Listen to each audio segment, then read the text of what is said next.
Todos, aqui é o professor Ebster e hoje nós vamos resolver as atividades da semana passada.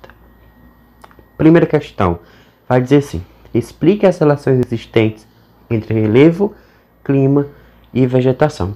Simplesmente nessa questão você vai dizer que essas relações elas são compreendidas em conjunto, já que fora da realidade humana, inclusive dentro mesmo das relações sociais, as coisas se dão em conjunto, em relações. Então, nós dividimos o mundo em relevos, em vegetação, em climas, para podermos compreendê-los melhor. Mas, quando observamos a realidade natural, a realidade ambiental e também social, as coisas estão todas juntas, elas se relacionam, elas se complementam.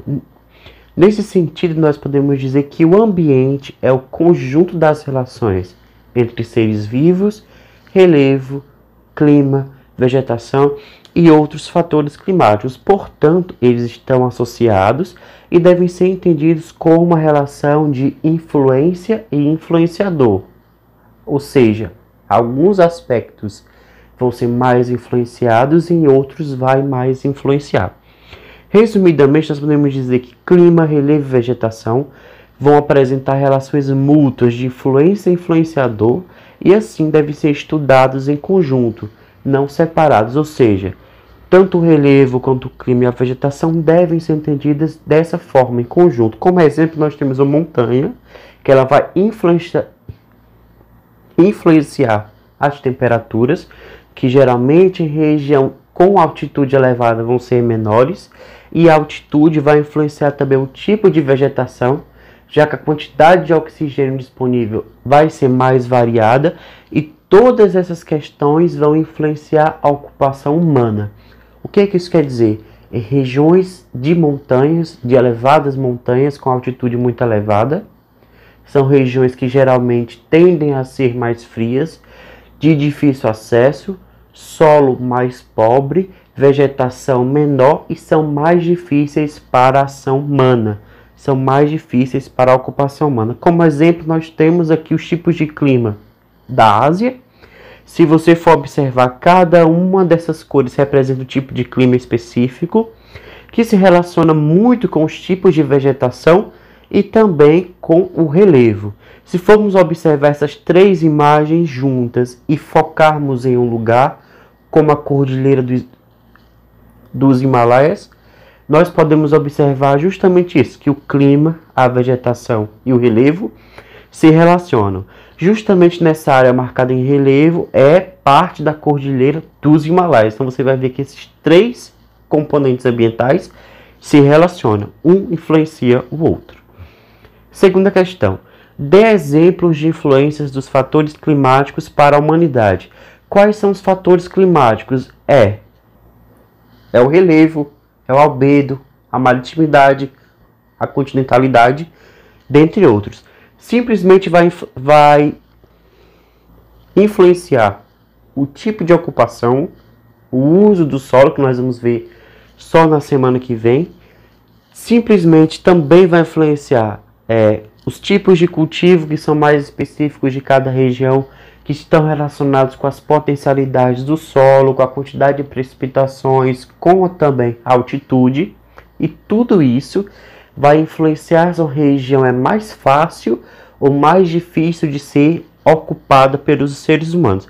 Ou seja, nós podemos dizer que os fatores climáticos eles vão influenciar as civilizações há milhões de anos atrás, e mesmo com as tecnologias que nós temos hoje, continuam nos influenciando. Por exemplo, hoje o ser humano tem o ar-condicionado, mas o ar-condicionado não é acessível a todo mundo.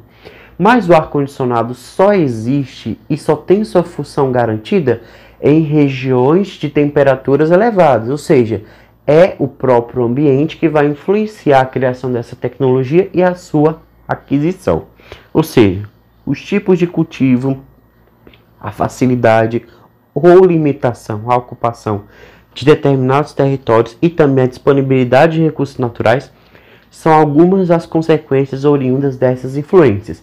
Se formos observar um mapa, por exemplo, da densidade demográfica do mundo, vamos observar que em regiões montanhosas nós não vamos ter grandes cidades. Há exceções, mas geralmente a regra é o ser humano optar por regiões de planalto e principalmente de planície, já que são regiões via de regra com disponibilidade de recursos hídricos e de fácil também navegação e ocupação. Terceira questão. As placas tectônicas apresentam movimentos diferentes que influenciam a formação e o tipo de relevo no mundo. Sendo assim, defina e dê exemplos dos seguintes movimentos de placas tectônicas. A. O que significa esse limite convergente? Convergir quer dizer que ideias elas são parecidas, quer dizer que ações se encontram. No caso, simplesmente as placas tectônicas se encontram e elas vão colidir, elas convergem uma em relação à outra. Nesses limites, como são duas placas que se encontram, uma delas vai mergulhar e voltar à astenosfera e a outra vai subir em direção à superfície terrestre. Qual é o exemplo? A Cordilheira dos Andes, na costa oeste da América do Sul. Ou seja, as placas se encontram, uma desce e a outra se eleva. Essa que se eleva dá origem às cadeias montanhosas. B. Quais são as características do limite convergente e qual é o exemplo que nós podemos dar? Simplesmente os limites divergentes, diferente do convergente, que se unem e se encontram, um desce, outro sobe. Esses limites, eles partem para locais diferentes. Ou seja, as placas tectônicas, elas estão se distanciando, estão em processo de separação. Ou seja, o magma vindo do interior da Terra causa o afastamento das placas tectônicas e, consequentemente, a formação de uma nova crosta oceânica. Como exemplo, nós temos a dorsal mesoceânica, que deu origem, formou e também expandiu o Oceano Atlântico. E separou, claro, a América do Norte, a América do Sul, África e Europa. C. Quais são as características do limite transformante e qual exemplo nós podemos dar? Se um se separa, se o outro se encontra, esse limite desliza horizontalmente um ao lado de outro. São chamados, portanto, de zonas de conversação, porque não há nem formação de relevo, nem a sua destruição. Como exemplo, nós temos a falha de San Andrés, que fica na Califórnia, no oeste dos Estados Unidos. Inclusive, o poder desses terremotos provocados são tão grandes que essas regiões dos Estados Unidos possuem uma preparação específica em termos de arquitetura. Quarta, descreva a relação sociedade e natureza, levando em conta as seguintes situações. A. Sociedade sustentável. Simplesmente nessa questão, você poderia dizer que, dentro do contexto de uma sociedade sustentável, a relação dos seres humanos com a natureza não é de uma exploração exacerbada, mas é justamente ao contrário.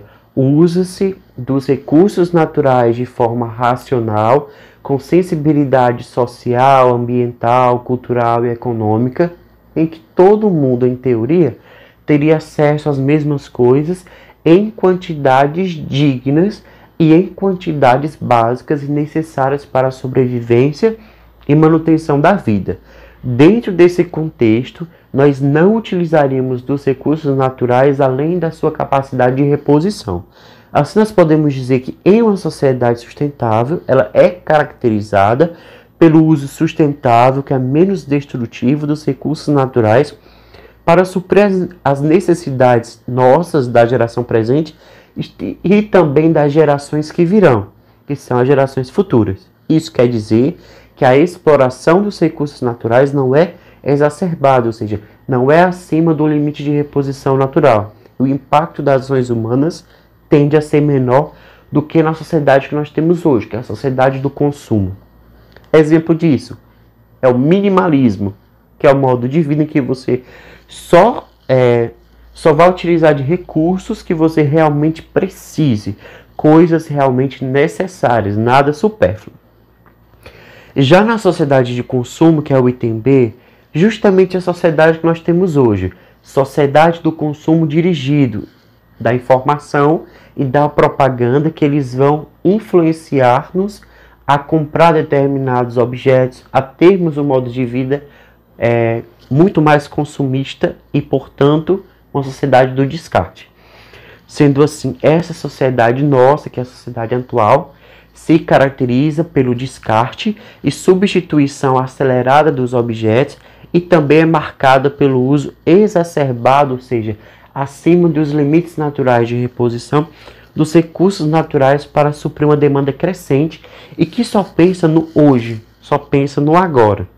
A nossa sociedade, que é chamada sociedade de consumo, ela é influenciada pela propaganda e as inovações tecnológicas, que são vistas como status social e objeto a ser alcançado.